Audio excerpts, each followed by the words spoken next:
بسم الله الرحمن الرحيم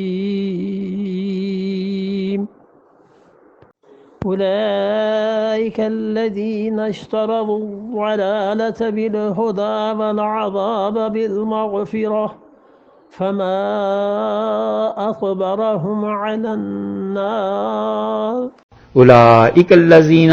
یہ وہ لوگ ہیں نشتروا الضلالۃ بالہدی، جنہوں نے گمراہی کو ترجیح دی ہدایت کے مقابلے میں، گمراہی کو خرید لیا اور جو ہدایت اللہ نے دی تھی کتاب کے ذریعے سے اس کو بیچ دیا، والعذاب بالمغفرہ، اور مغفرت کے مقابلے میں عذاب کو خرید لیا، اللہ کی بخشش کے مقابلے میں عذاب کو ترجیح دی۔ وجہ اس کی کیا تھی؟ وجہ وہی ثمن قلیلا، پیسہ، مال۔ اس لیے مذہبی رہنما جو ہوتے ہیں نا، جب مال ان کے ہاتھ میں آ جائے تو دین کی تباہی آ جاتی ہے، الا یہ کہ کسی کو اللہ کا خوف ہو واقعی،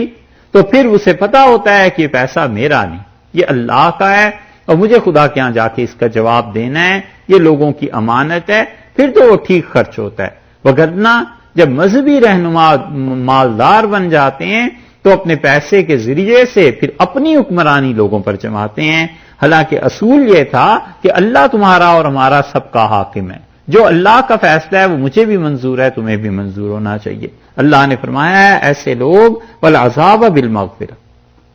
اللہ کے عذاب کو خریدتے ہیں، مغفرت کو بیچ دیتے ہیں، ترجیح دیتے ہیں عذاب کو مغفرت پر، فما، سو کیا ہی، اصبرہم، ان کا صبر ہے، علی النار، جہنم، کتنی جرت ہے ان کی جہنم پہ، کیا صبر کرتے ہیں وہ جہنم پہ، مطلب جہنم کی آگ اور اس پہ صبر، کتنی بڑی بات ہے جو یہ لوگ کر رہے ہیں اور انہیں نہیں پتا۔